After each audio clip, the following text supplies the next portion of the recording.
waaqayyo miti seexanni iyyuu warra sheeffiiganii hojjetanitti dhimma baati malee warra rafanitti dhimma baatu. Even Satan wants these active people to work for it. Namoonni baay'een eebba barbaadu garuu immoo hojjechuun jaallatan. Many people look after blessing but are lazy by themselves. Kaan immoo hojjechuu dadhaban miti atuu fiiganiitu dadhabanii wal qixxaachuu fi dide. Oduu hangafootaatiin ani eegala. Magaalaa Finfinneetti shamarreen tokko gamoo irraa lubbuun ishee darbuun dhagahame. Shamarreen kun eenyu sababa maaliitiif bal'ina isaa simbiraan geenya?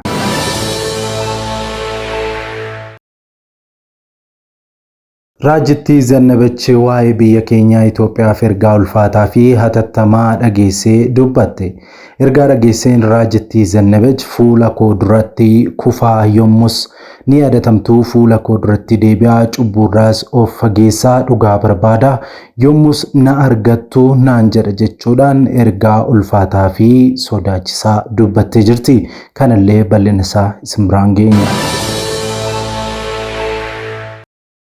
Raajii Masarat Taayee Tibbana barsiisaa ajaa'ibaa laatan. Raajii Masarat Taayee Tibbana barsiisaa isaaniitiin jireenya amantootaa jijjiiruu danda'a kan jedhan barsiisaa ajaa'ibsiisaa tokko laatanii jiru. Kanallee simbiraan kan geenyu ni ta'a. Xumura qophii keenyaatiin daawwattoota keenya Itoophiyaa keessa hamiin waraanni haaraan ka'uu mala jedhu dhaga'amaa jira jechuun BBC'n maxxansee jira. Kunis yoo ni mudata ta'e ministeera muummee Itoophiyaa Dr. Abiy Ahmediif waraana arfaffaa ta'uuf mala jedhamees jira. Kanallee bal'ina isaa kan simbiraan geenyu ni ta'a.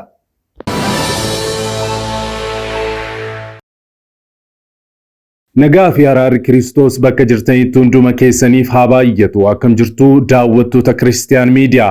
Odeessa wayitaawaa yeroo kanaaf isiniif qindeeffannee simbiraan ga'uuf qabannee dhiyaanneerra hamma xumura qophii keenyaatti nu wajjin turaan affeerraa keenya. Yeroo jalqabaaf gara chaanaalii keenyaatti kan dabalamtan subscribe gochuudhaan mallattoo beelii sana fuulduratti isinii ba'u sala tokko gadi tuquun ol kan jettu irra kaawwachuudhaan akkasumas like gochuudhaan yaada keessan ammoo saanduqa yaadaa keessatti nuuf barreessu. Hin dagatina share gochuudhaanis guddina chaanaalii keenyaa keessatti gahee keessan baasiniin jecha karaa fuula websaayitii keenyaa odeeffannoowwan kiristiyaanaa dabalataa barreeffamaa afaan beektan afaan oromootiin akka isin naqqabuuf koomentii jalqabaarra liinkii isinii keenya jiru sana gadi tuquun achiinis maatii taasiniin jenna kallattiidhaan gara qophii keenyaatti wal wajjiin hadabarru.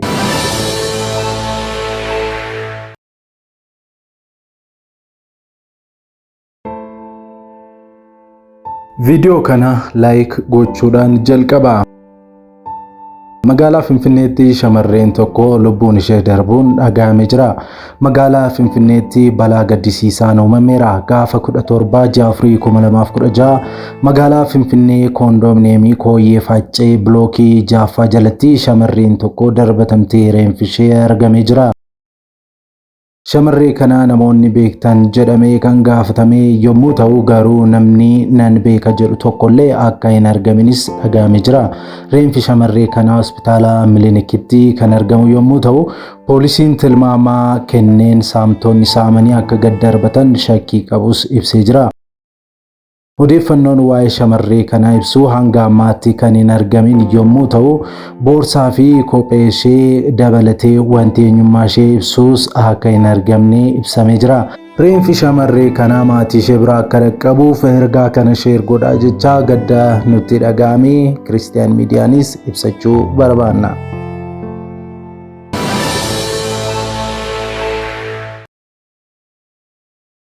Odeessa keenya taanuun Raajittii Zannabech waa'ee biyya keenya Itoophiyaaf ergaa ulfaataa fi hatattamaa dhageessee dubbattee jirti. Raajittii Zannabech ergaa dhageesse kanaan fuula koo duratti kufaa yommus ni yaadatamtu fuula koo duratti deebi'aa cubburraas of fageessaa of qulqulleessaa dhugaa barbaadaa yommus na argattu naan jedhaa jechuudhaan dubbattee jirti. Bal'ina isaa qindeeffannee jirra. Daawwannee walitti adeemnu. ንስሐ ግቡ ፊቴን ፈልጉ ያኔ መንገዳችሁ ይቀናል ያኔ ትታሰባላችሁ መጽሐፍ ቅዱስ ሲናገር አሁንም ከርሱ ጋር ተስማማ ሰላም ይኑር በዚያ በጎነት ታገኛለህ ከአፉ ሕጉን ተቀበል ኃጢአትን ከድንኳን ብታርቅ የአፎርን ወርቅ በጅራት መካከል ብትጥል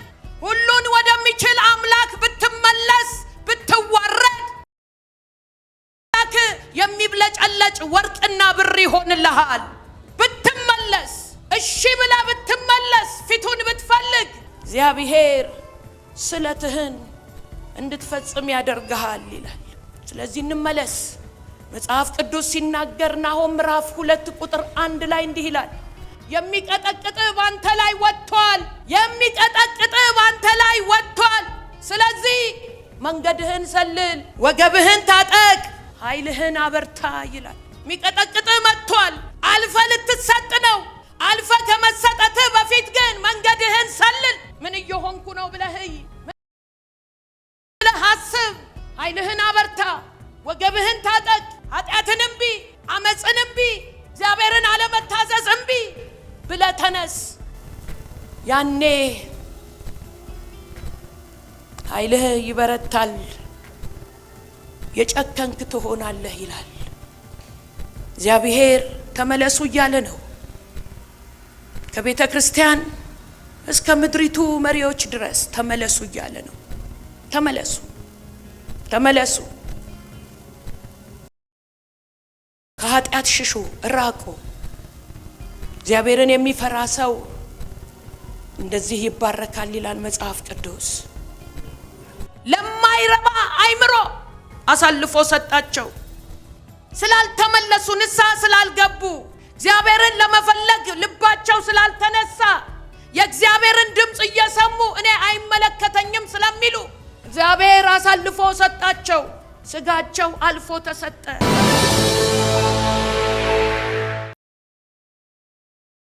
Odeessa keenya itti aanuun daawwattoota keenya raajii masarattaayee tibbana barsiisaa ajaa'ibaa laatan. Tibbana barsiisa kennaniin raajii masarattaayee jireenya amantootaa jijjiiruu kan danda'u barsiisa addaa kennanii jiru. Waaqayyo hojjetaa jabaadha, akkasumas dhala namaas hojjetaa jabaa godhee uume. Dhalli namaas akka hojjetuuf, akka bulchuuf, akka kunuunsuuf uumamee, kanaafis Waaqayyo uumama kana miidhagsee itti kennes jedhanii jiru. Bishaan qopheessee lafa kunuunfamu irrattis biqiltuu biqilche kan jedhan raajii masarattaayee qilleensa miidhagaa fi mijataa kana qopheessee dhala namaatiifis mijeessee kennes jedhanii jiru. Kunis dhalli namaa kun akka ittiin hojjetanii fi kunuunsaniifidha. Kanaaf namni hundumtuu hojii qabaachuu qaba. Keessattuu kiristaanonni hojjetaa jabaa ta'uu qabu jechuudhaan barsiisa isaanii dubbatanii jiru. Raajii masarattaayee kanatti aansinee viidiyoo isaanii simbiraan geenye walitti adeemna. Waaqayyo miti seexanni iyyuu warra isheef fiiganii hojjetanitti dhimma baati malee warra rafanitti dhimma baatu. Even Satan wants these active people to work for it. Namoonni baay'een eebba barbaadu garuu immoo hojjechuun jaallatan. Many people look after blessing but are lazy by themselves. Kaan immoo hojjechuu dadhaban miti atuu fiiganiitu dadhabanii wal qixxaachuu fi dide. And many couldn't prosper despite Isiniif ergaan qaba warra tuu fiddanii isinii ta'uu dide sana waan wallaansoo isiniin qabutu jira inni hin caba gidduu kana. Striving and others of full. Warri immoo dhibaa'ummaan isinirra jiru isinirraa garagalaa isinis hojjetaa jabaa taatu. Because of a pressing hand on them, and that power will be seized of you today. Dubbii Waaqayyoo, The word of God, Waaqayyoo yeroo waaqaaf lafa uumu when God created heaven and waan the earth, hundumaa mijeessee after preparing all, bokkaa garuu hin laanne. He spares the rain for a reason. Maaliif bokkaa hin laanne yoo jettanii If you asked me what is the reason, uumama 2:5 you can take it from Genesis chapter number 2. mee namni tokko na duuka dubbisaa. Can somebody read this with me? Namni lafa irratti hojjetu waan hin turiniif Waaqayyo gooftaan ammallee bokkaan roobsine. Huuxiin bakkee keessatti argamus lafarra hin turre. Biqiltuun maasii keessaas hin biqille. Maaliifedha? Nama hojjetutu lafarratti waan hin argamneef Waaqayyo ammayyuu maal hin laanne? Bokkaan laanne.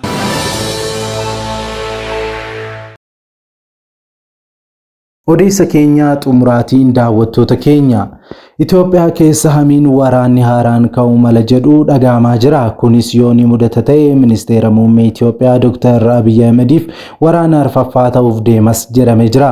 Eertiriyaa waliin araara buusuun bara 2019 badhaasa Noobeelii nagaa kan badhaafaman ministeerri muummee Itoophiyaa Dr. Abiy Ahmed meeshaa waraanaa alaa galfachuu fi waraana leenjisuun alatti ulaa galaanaa argachuun dhimma jiraachuu fi jiraachuu dhabuutis jedhanii jiru.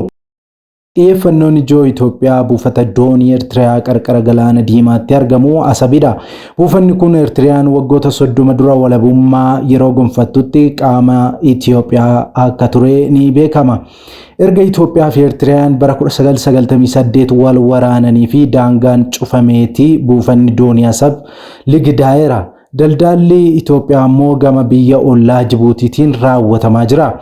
Ulaa Jibuutiin Itoophiyaaf mijataa ta'us daangaa Itoophiyaa garuu miti. Lammiileen Itoophiyaa hedduun ollaa isaanii dabalatee ministeerri muummee humna fayyadamuuf akka yaadaa jiranitti ibsu. Haa ta'u malee ministeerri muummee Itoophiyaa Dr. Abiy Ahmed Eertiriyaa weeraruuf akka yaada hin qabne ifatti dubbatanii jiru. Akka BBC'n maxxansetti dhiyoo guyyaa raayyaa ittisaa biyyaa irratti Itoophiyaan biyya kamuu weerartee hin beektu hin weerartus jechuudhaan ministeerri muummee Itoophiyaa Dr. Abiy Ahmed dubbachuu isaanii BBC'n maxxansee jira. Mariin karaa dhaabbata IGAD biyyoota kaaba bahaa Afrikaa 8 of keessaa qabuun akka raawwatamu yaadas dhiyeessanii jiru. Ta'us dorgommiin meeshaa waraanaa balaa qaba. Adoolessa keessa ministeerri muummee Itoophiyaa Dr. Abiy Ahmed ulaan galaanaa Itoophiyaaf akka barbaachisus dubbatanii turan. Itoophiyaan biyya addunyaa guddittii ulaa galaanaa hin qabnedhas jiran. Biyyattiin yeroo ammaa uummata miiliyoona 125 akka qabdu ibsuudhaan dhimmi ulaa galaanaa mootota Itoophiyaa keessumaa mootii Haayile Sillaaseef dhimma ijoo ta'us kaasanii turan. Jeneraala waraanaa jaarraa 19ffaa Raas Aluulaa eeruudhaanis galaanni diimaan daangaa Itoophiyaa ta'uusaas dubbatanii jiru.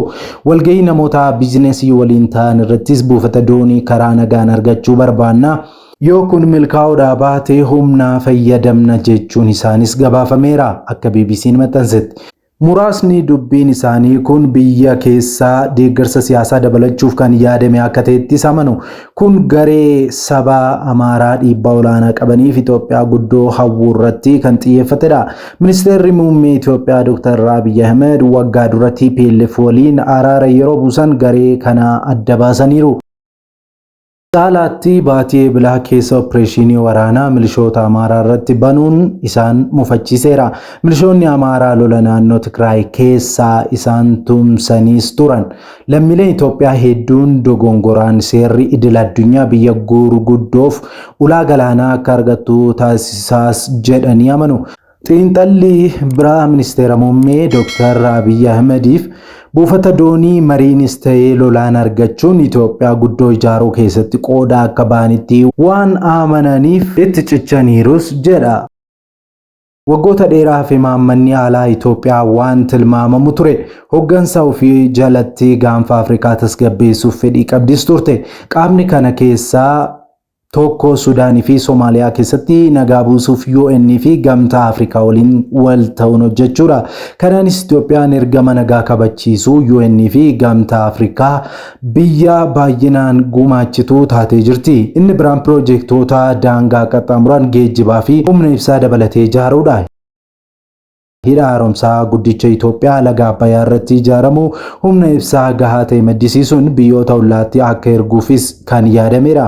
Yaadichi gaanfa Afrikaa akka gurmuu dinagdee tokkotti walitti kan hidhuudha. Yeroo ammaa ministeerri muummee Itoophiyaa Dr. Abiy Ahmed nama hin tilmaamamne akka ta'uun maqaa horatanii jiru. Kun biyya keessaa fi alattis dabalata. Faallaan immoo gaanfa Afrikaa jeequun balfamaa kan turte Eertiriyaan akka biyya itti gaafatama qabduutti of ibsaa jirti. Dubbiin ministeera muummee Itoophiyaa Abiy Ahmed ulaa galaanaa akka barbaadan dubbatan booda ibsa Eertiraa gabaabaa ture. Haasaa yookaan dhimma ulaa galaanaa keessa akka hin seennee fi dhimmichi kan itti dhiyeenyaan hordofaniif hibboo ta'uu himtee jirti. Eertiriyaan biyyoonni ollaa Itoophiyaa kaanis rifatanii jiru. Jibuutii bulchiinsi akka biyyattii of waamtu Somaaleelaandis akkasumas Keeniyaan yaaddoo waloo ibsachuu isaanii ibsanii jiru. Biyyoota giddugala bahaatti dubbichi daandii lakkuu itti ta'es jira. Biyyi Emireetota Arab gamtoomanii jechuudha yookaan United Arab Emirates deeggartuu ijoo ministeera muummee Dr. Abiy Ahmedidhas jedhameera. Droonii dhiyeessuu fi masaraa ammayyaa ijaaraa jiraniif immoo maallaqaanis deeggaraa jirti United Arab Emirates. Tibbana xiyyaaronni waraanaa UAE buufata humna qilleensaa Itoophiyaatti dhiyeessii yoo buusan mul'ateera. Abu Dhabiin humna tattamaa Sudaan jechuudha Jeneraal Mohammed Hamdan Dagalo yookaan Hemeti jedhamuun beekamanis deeggartee jirti. Hemetiin bakkeewwan Sudaan gara caalu magaalaa guddoo biyyattii Kaartuum dabalatee to'atanii jiru. Dhiyootti mootummaas ijaaruus danda'u. UAEdhaaf sochiin ministeera muummee Itoophiyaa Dr. Abiy Ahmed carraa fi abdiidhas jedhameera. Itoophiyaan galaana diimaa irratti biyya barbaachiftuus ni taatis jedhamee jira. Akkasumas biyya michuu Emireetotaas taati yookiin gamtaa Afrikaatti waraanni haaraan ka'uudhaan milkaa'ina Sudaan keessaa argatan balaa irratti duraa buusas jedhameera.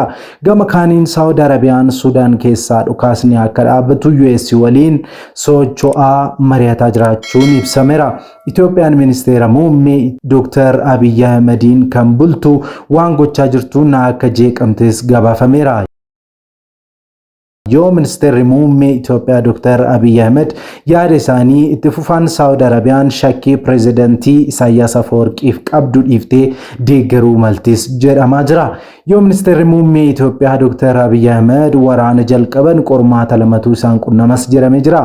Tokko eenyutu waraana? Waraanni Itoophiyaa waraana yeroo sadiif tureen hojiin itti baay'ateera. Kan jalqabaa waraana bilisummaa Oromoo waliin ammallee kan hin xumuramnedha. Kan lammataas tumsaa Eertiraatiin waraana TPLF waliin taasifameera. Kunis waliigaltee dhukaasa dhaabuun waggaa dura kan xumuramedha. Waraanni Itoophiyaa tilmaamaa ofiin loltoota 200,000 60,000 hanga 500,000 20,000 ta'an dhabeera yookaan achi buuteen isaanii hin baramne. Dabalataan waraanni 374 ta'u immoo madaa'eera.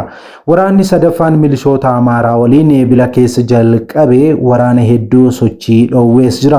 Gabaasonni Eertiraa milishoota Amaaraa Faannoo jedhaman hidhachiisti jedhus ni jira. Yoo Finfinneen waraana keessa seente deeggarsa naannoo ollaa Eertiraa jirtu Tigraay ishee barbaachisas ta'a. Haa ta'u malee dinagdeen Tigraay akkasuma tajaajiltoonni kaan waraana waggaa lamaaf turee fi waggaa dura xumurameen mancaaniiru uummannis ijibbaateeras jedhamee jira. Walitti bu'insi Somaaliyaa keessaa babal'achuus ni mala. Eertiriyaan waraana itti cimsuuf milishoota Amaaraa meeshaa dabalataa hidhachiisuus dandeessis jedhama. Taatee xiqqoon tokko balaa harkaa bahutti geessuu mala jechuudhaan shakkii isaanis dubbataa jiru. Waaqayyoo balaa hamaa akka kanaa nu haa baraaru.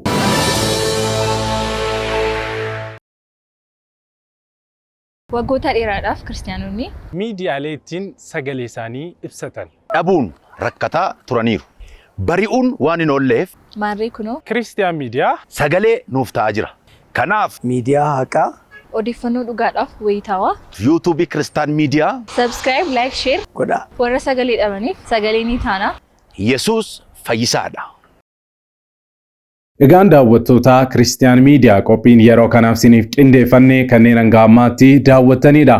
Yeroo jalqabaaf yookaan qophii keenya walakkaatti gara chaanaalii keenyaatti kan dabalamtan subscribe gochuudhaan mallattoo beelii sana fuulduratti sinii ba'u ala tokko gadi tuquun ol kan jettu irra kaawwachuu akkasumas like share gochuun saanduqa yaadaa keessatti immoo yaada keessan nu kaa'uu hin dagatina. Dabalataan karaa fuula weebsaayitii keenyaa www.christiannewsethiopia.com odeeffannoowwan kiristiyaanummaa afaan beektan afaan Oromootiin argachuu hin dagatina isiniin jenna. Liinkii isaa koomentii jalqabaarra isinii keenya. Sa'aatii muraasaa booddee odeeffannoo haaraaf gara biraatiin amma deebinee ol arginutti turtii gaarii isiniif haa ta'u nagaan tura.